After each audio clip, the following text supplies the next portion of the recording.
Fais gaffe parce que mon chien, il avait les mêmes symptômes que le tien et il est mort. Ma chienne Gypsy est tombée très malade à l'âge de 12 ans. Elle a été hospitalisée pendant plusieurs jours et on a vraiment cru la perdre à cause d'une gastro. Je donnais des nouvelles sur son compte Instagram parce qu'on l'avait enfin récupérée, elle allait mieux. Et là, une personne, et c'était pas la première à me faire ça, me dit « Ma chienne avait exactement les mêmes symptômes que la tienne. Nous aussi, on pensait qu'elle allait mieux et finalement, elle est morte soudainement 5 jours après. » Donc là, horrible.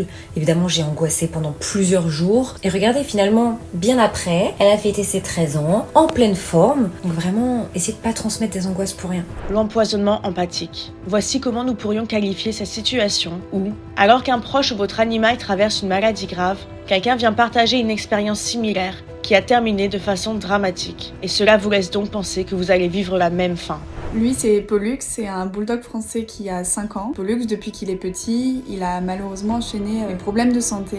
Et dans le quartier dans lequel on habite, on a un voisin qui, avant d'avoir le chien qu'il a actuellement, a eu un bulldog. Et dès la première rencontre, m'a demandé l'âge de Pollux et m'a dit « Waouh, votre chien a 5 ans, mais moi, mon bulldog est mort quand il avait 5 ans. » Et dès la première fois, j'ai trouvé ça très anxiogène, mais j'en ai discuté avec lui. Et là, dernièrement, Pollux est tombé malade. J'ai recroisé ce voisin qui m'a dit ah mais c'est normal, il a 5 ans, moi mon bulldog est parti à 5 ans. Et à chaque fois que je le croise, il me fait toujours la même réflexion, ça devient très angoissant. Et je lui ai partagé la dernière fois que je connaissais son histoire et que ça me mettait très mal à l'aise et ça me rendait très triste. Quand mon chien commençait à faire des malaises suite à sa maladie auto-immune, on m'a dit de toute façon il est vieux, nous aussi notre chien quand il était vieux il faisait des malaises, en fait tu peux rien y faire, il faudra le piquer. Nous c'est ce qu'on a fait.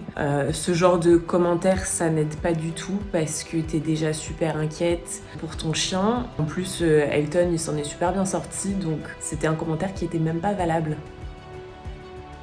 Même si votre intention est bonne, quand quelqu'un traverse une épreuve, ce n'est pas le moment de partager un récit dramatique. Votre expérience personnelle n'est pas une vérité universelle, ni une statistique valable. Parfois, la meilleure aide c'est d'écouter ou d'encourager positivement.